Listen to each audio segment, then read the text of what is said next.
Hey guys, Dr. Justin Marcagiani here. Today we're going to be talking about gut function, gut health, and how it can impact your thyroid. Can you heal your thyroid by impacting your gut health?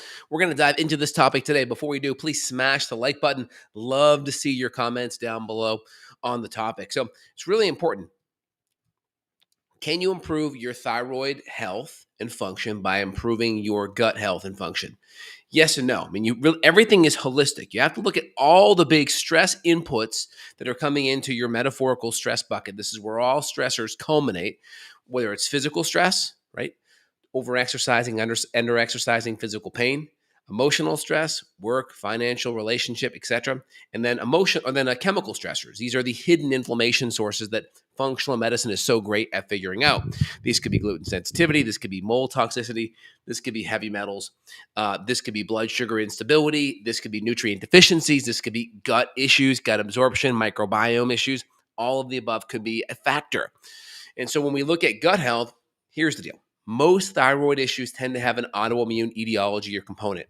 That means there's an autoimmune mechanism happening with an elevation of TPO or thyroglobulin antibodies that are attacking that thyroid tissue. And that thyroid tissue is losing its ability to synthesize and make thyroid hormone. So over time, scar tissue is infiltrating that thyroid tissue and losing its ability to function due to that chronic inflammatory attack. So it's really important to know that. Now, 80% of all your immune cells are where? They are in your gut, right? And so it's really important. So we know if there's autoimmune attack happening, we have to look at the gut because the gut plays such an important role at essentially being that domino that starts or can initiate that autoimmune attack. We know certain foods play a major role. So the first underlying mechanism is we have gut permeability or leaky gut is the kind of the slang terminology you'll see online. Leaky gut is the major underlying mechanism that's driving most autoimmune attacks. Now, what's the cause of that? All right, because leaky gut is an effect, or gut permeability is an effect. It's not a cause in and of itself. You don't just spontaneously have leaky gut. You got to look at the downstream or the upstream factors that drive the downstream leaky gut. And so you have foods like gluten, right? Gluten and grains, because sometimes you have cross reactivity with other grains, like even that they're gluten free, like rice and corn and oats, right? Even though they're technically gluten free, they could still be problematic, right? Rice is horsenin, oats are avenin, corn is zein. These are different proteins that are different types of glutens, but not the typical gliadin protein that we know as gluten, right? And so they can still cross-react because they look similar. It's like a family resemblance between your brother, your sister, and your cousin, right? Usually there's a family resemblance, and your immune system can sense that. And so foods will drive gut permeability. There's data on gluten looking at non-celiac gluten-sensitive people. These are people that don't have celiac, and they are still having an increase in gut permeability due to gluten. And so that can be an important driver for sure. Casein, dairy can be a big driver. There's two major components in dairy that can be problematic. The first one's the protein casein. Casein can be a big driver of gut permeability. It can increase molecular mimicry. So the surface proteins on casein can look similar to other surface proteins in the body. And you can see this autoimmune attack. Like for instance, pancreas is very well known, right? There's a lot of type 1 diabetics where that casein is a underlying driver of that type 1 diabetes. Lactose, that's the milk sugar. Casein's the protein in dairy. Lactose is one of the major sugars in dairy.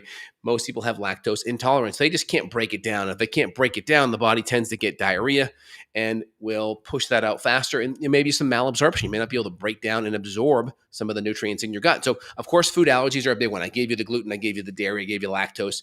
There's other sensitivities with other anti-nutrients like nuts and seeds and potentially legumes. Lentils, those kind of things can be problematic. And we have to make sure we're breaking our food down because the problem is when most people get stressed, guess what happens? They activate their sympathetic nervous system, which drops their parasympathetic down. Sympathetic is go, go, go, go, go. Think of that as the gas pedal. Think of the parasympathetics as the rest, the digest, that's the brake. And so when you're overactivating the sympathetics, right, you're stimulating the adrenals, guess what happens to your digestion? You're going to decrease enzymes, you're going to decrease acids, you're going to decrease bile function. So what does that do? That one, decreases the ability to break down, assimilate, absorb, and utilize the nutrients that are coming in via food. That's number one. And number two, it's going to decrease the ability to absorb and move that food through your intestinal tract. So a lot of times you can have the extreme of diarrhea because your body's flushing it out because it can't break it down, or it can be extremely slow and you could have constipation. Now, of course, these can start to make bacteria start to overgrow because Acids make it harder for bacteria to grow. Bile makes it harder for bacteria to grow. So when you have lower acid levels, now your bacteria levels can pop up. And then depending on what kind of bacteria predominate, you can have more methane-based bacteria that drive more constipation and more foul-smelling stools. You can have more hydrogen bacteria that tend to be more neutral smelling, but that can drive more diarrhea. It just depends kind of what your genetic predisposition is. And so these can play a big role in what's going on under the hood. And so we look at foods, we look at the gluten, we look at the dairy. These are going to impact the immune system and leaky gut. Now, we have other bugs that can also drive leaky gut. We have H. pylori, we have candida or fungal overgrowth. We put SIBO in that category, but there's different families of bacteria within SIBO. It could be Klebsiella, it could be Citrobacter, Morganella, Prevotella. These are different bacteria that tend to be gram-negative. Gram-negative bacteria are unique because they have two cell walls. They have the first cell wall and the outer cell wall, which is known as endotoxin or lipopolysaccharide. That cell wall actually has a toxin component to it, so it puts stress on the body, and that can eventually cause leaky gut, get into the bloodstream via the gut permeability, go to the brain and create brain fog and energy issues and mitochondrial dysfunction. So, of course, that can be a big driving factor too. So we have H. pylori, a different bacterial overgrowth. You could throw blastocystis hominis in there as a stimulator of autoimmune attack. You can put Lyme and some of the Lyme co-infections like Babesia, Bartonella, Ehrlichia, etc. And so this is important. So when we look at the gut, food plays an important role. Digestion plays an important role. Motility plays an important role. Obviously, when we have less enzymes and acids, that can make the bugs grow even more. That can affect the absorption too. So with the gut, and also probiotics play a major important role because probiotics can modulate the immune system. And we have good, healthy bacterial levels in relationship to the bad. So here's the bad to good, right? We have this natural ratio that exists with junky glyphosate and processed foods and pesticides and antibiotics that can start to skew the ratio of bad to good. And that can impact the immune system. So probiotics have incredible benefits to the immune system. They also synthesize nutrients like vitamin K, folate, B vitamins. They produce acids in and of themselves, right? If you look at the Latin translation of acidophilus, everyone knows Lactobacillus acidophilus. Acidophilus literally translates to acid loving. There's an acid being produced by these bacteria or these beneficial bacteria that makes it harder for bad bugs to grow. And that's going to be very helpful for your immune system. It's going to keep the bad bugs in check. It's going to help synthesize endogenous nutrients internally. So you're actually making nutrients inside of your stomach, or more inside of your small intestine and colon, which is pretty cool. All right, so we hit the probiotics. Also, probiotics can help neutralize mold toxins. So if you get mold toxin exposure, mycotoxins, that can also help neutralize toxins coming in. And again, mycotoxins and BPA and xenoestrogens, these are all going to have a negative impact on your immune system. So everything comes back to the nexus of most thyroid issues have an autoimmune component. That's number one. These are the big autoimmune triggers. Talked about gut permeability, foods, talked about sympathetic nervous system overdrive, and that causes cortisol imbalances and decreases digestion. That's going to impact absorption and motility. It's also going to cause problems with bacterial levels, which is going to impact absorption and immune function. And then also just having the glyphosate and some of the pesticide compounds and some of the antibiotic kind of over prescription, that's going to also impact beneficial bacteria levels and cause more immune activity that would be more pro-autoimmune, if you will. So really important out of the gate. So gut health plays a very important role. And if you address the factors that I'm talking about in the video, that's going to increase your chance of healthier thyroid function. Now, a couple of things out of the gate. There's important nutrients we need to have optimal thyroid function on top of that. We need good vitamin A. So we need to make sure our diet has that. We need to have good folate. We need to have good selenium and zinc and magnesium. These play a very important role, even a little bit of copper with a thyroid hormone activation. So we have T4. When T4 is tyrosine, so that's protein. We need to have good protein. The T is thyroid, tyrosine. The 4 is iodine. How many iodine molecules? A little bit of iodine is helpful, right? We need iodine. If you're in the goiter belt, iodine can cause problems of low thyroid function, high TSH, and goiter. At the same time, if we go too high in iodine, that can definitely drive autoimmune issues. The literature is rife with this. Too low, goiter. You can look at the goiter belt from New York to Michigan. Low iodine, lots of hypothyroid issues. Oh, hold on.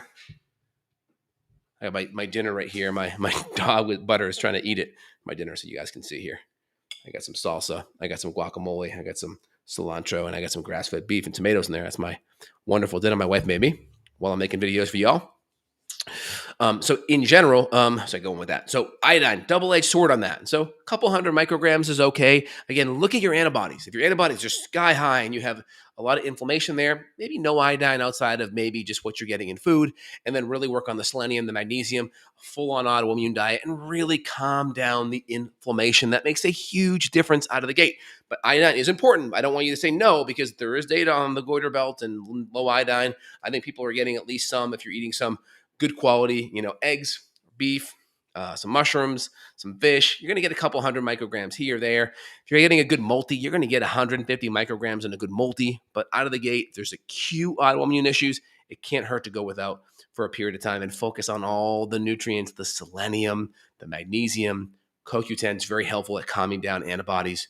Adding in some N-acetylcysteine, adding in some tyrosine. These can be really important nutrients to really support overall thyroid health and function out of the gates. Hope you guys got some good ideas to think about. I mean, when I make these prescriptions or recommendations, I have a wide palette of colors to choose from when I do my paintings and work with my thyroid patients, if you will. And so, we may look at someone's history and their interventions and where they're at, and then make a recommendation or focus on 2 or 3 at once. And so I gave you guys a lot. So it can be overwhelming when I just lay everything out to you. But if you want to dive in deeper, you want more specific feedback and kind of customized approach, there'll be a link down below if you want to reach out to myself, my team. We're happy to get you in as a functional medicine patient. We see patients worldwide, so if you want that support, that's there for you down below. Also put a link down for a comprehensive thyroid test. Some people don't know where to get their thyroid tested. There's a link down below if you want to run a comprehensive thyroid test. That link will be there for you guys as well. So if you want to see where your thyroid numbers are at, that'd be super helpful. Let me dive into a couple of questions for you guys here as well. And if you enjoyed the content, love to see your questions down below. Is it true that vitamin C reduces hyperthyroid activity? I wouldn't say that is necessarily something noteworthy. Again, most hyperthyroid activity is going to be autoimmune. So cutting out gluten, cutting out autoimmune stimulating foods. I would say lithium is very good at relaxing hyperthyroid. Carnitine, very good for lowering hypothyroid. Those are a couple of good nutrients out of the gate outside of just getting to the underlying food stressors. Small intestinal viral overgrowth. Yeah, I mean, there's definitely some virus infections out there, especially ones that begin with a C that have known to impact the gut microbiome for sure. And so viral infections have had an impact on bacteria imbalance in the gut. And so it's good to look at and utilize nutrients to help support the immune system, like N-acetylcysteine, zinc, vitamin D.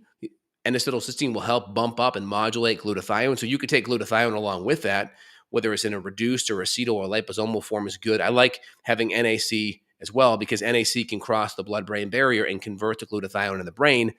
Glutathione cannot cross the blood-brain barrier, so it's good to have both in there. Can low dopamine and ADHD cause sympathetic nervous systems to be in overdrive? Well, yeah, it definitely can, especially if you're being medicated for ADHD, because they're going to give you some kind of methylphenidate medication, Ritalin, Adderall, and that's going to just basically be pharmaceutical speed, and that's going to put you in a sympathetic nervous system state. Now, if you have chronically low dopamine, you had to have stimulated your way to that, right? Either a really crummy diet, really poor sleep, a lot of stress, and so you've had to have stimulated your way to low dopamine. And so depending on what path you're on, of course, if you're stuck in that Adderall, Ritalin path, from conventional medicine kind of standards, doesn't really get to the underlying issue. And it's just, you're just whipping a tired horse, so to speak. Good questions. Can digestive issues directly cause dry eyes in your experience? If you have chronic inflammation can definitely cause dry eyes. You have to look at where that's coming from. I've seen foods, gluten, just inflammatory foods, always be a driving factor that can impact everything. So let's just pretend you have a good, healthy, organic, good, clean paleo template. I would look at making sure omega-3s are dialed in. I would do some saline sinus flushing to make sure your sinuses and that whole lymphatic area here is cleaned out. I'd look at making sure you have good air filtration, that your air is clean, a good HEPA filter, whether it's an Austin Air or Air Doctor, really keep your air nice and clean. That'd be a good starting point. Get your air clean. Make sure you flush your sinus cavities with good saline RO or distilled water with a saline packet. Maybe you drop an iodine in there and clean out your sinuses. Do some Xlear rescue on that. Extra omega-3s. Ideally cod liver oil omega-3s with extra vitamin A in there, right? Because cod liver is very good in vitamin A. Just make sure you're not, if you're going to do a lot of vitamin A and you're a female, just got to be careful. You don't go too high on the vitamin A because that can be teratogenic. And then just making sure your diet is solid. That's a good starting point. Is NAC safe to take when taking Synthroid? I don't see any problem with it. I don't see any issue with taking NAC and Synthroid. The only thing I'm aware of with Synthroid that you got to be careful of is if you're just taking omeprazole or acid blockers with it, that can definitely impact absorption. Questions? Does Candida overgrowth block dopamine production? If you look at organic acid testing, you'll see that Candida definitely has an impact on dopamine synthesis. And so anytime we have gut bugs, we want to clear it out.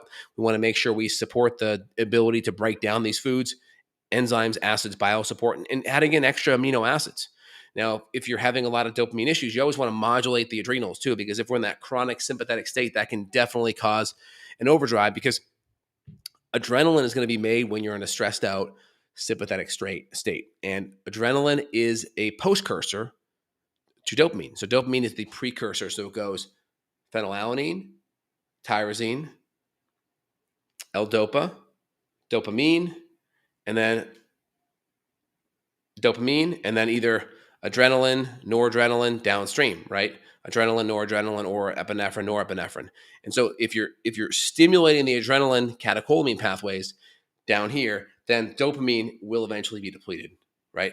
So it's really important to think about it holistically. So you want to stop putting gasoline on the fire. Number one, modulate the nervous system, right? Whether it's adaptogenic herbs, adrenal support, meditation, visualization, prayer, calm down your nervous system, good breathing, and then add in the nutrients to help the building blocks and B vitamins, folate, B6. A good multi is a backbone along with tyrosine. It's going to be very helpful. All right, guys, awesome questions tonight. I really appreciate it. Very good. Again, if you enjoyed the content, feel free to share with family and friends. Links down below, coordinates if you want to reach out and get functional medicine support worldwide. I'm here for you. And if you enjoyed it, love to hear your comments. All right, guys, take care. Have an awesome night. Bye.